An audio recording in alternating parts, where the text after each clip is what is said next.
Hey everybody, today we're going to learn how to do this. But first, here's how not to do this.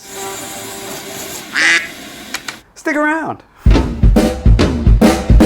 Hey kids, this is a quick little video about something I realized that I have never shared on this channel before. And that is how to take a bare hoop for a bass drum and put an inlay channel in it. There are several ways to do this. You could set up a tenon jig at the table saw and use just a regular table saw blade and then move it over until you got the thickness you need, or you could even use a dado stack in the table saw to get that groove right, or you could take that same tenoning jig and put it at your router table setup and cut it that way. The way that I like to do this is at the router table, but a little bit different than how most people would do this.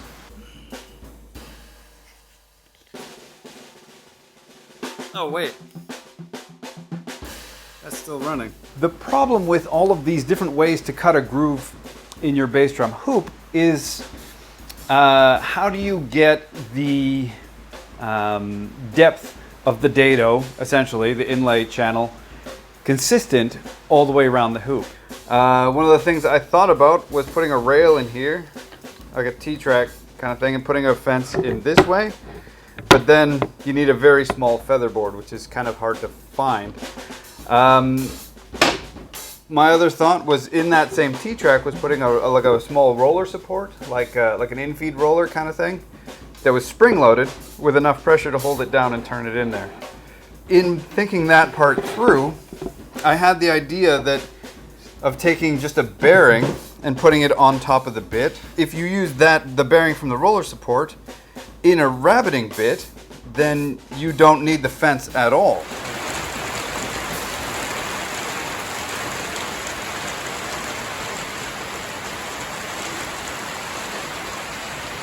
So, this is a rebating bit. This is very commonly used to, cut a rebate in the edge of a board. A rebate is a little shelf, just put one board into the other, it makes a slightly stronger join. Now, for what we're doing, we're going to be replacing the bearing on this rebate bit with a very much larger bearing, which will change the depth of cut. Now you can see it's just like 1.5 millimeters distance there, and half of that is the exact cut that we need.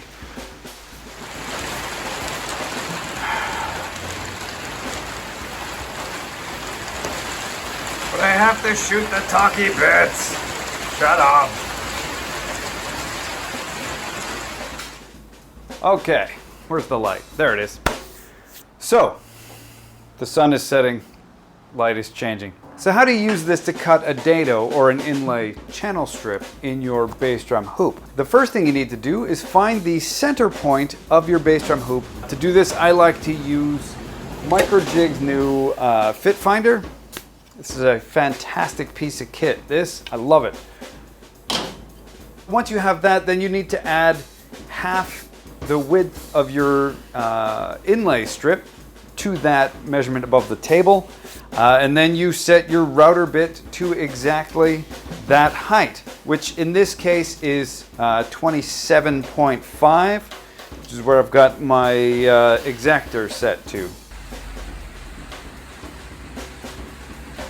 Damn it.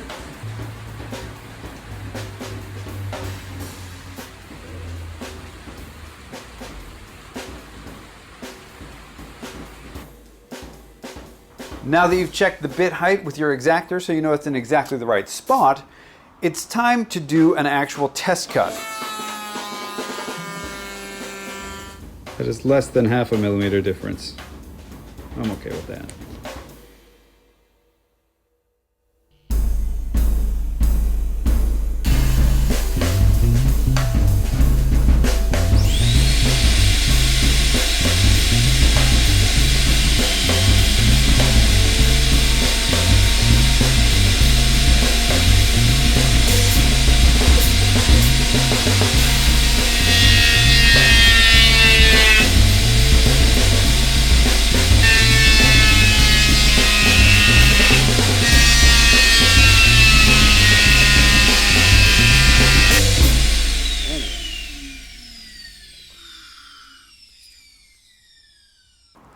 Okay, so there you have it. That is how I like to cut the inlay groove, or channel, I suppose, for bass drum hoops.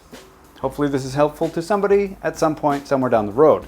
And on a personal note, actually, this is probably going to be the last video with this table saw in it. There we go. Yeah, if it's your first time here, don't forget to share, like, and subscribe. I have been Phil Schinbein, and I will see you when next I see you.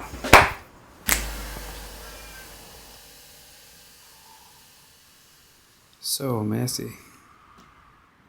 There are certain jokes I just told myself I would not make. Huh?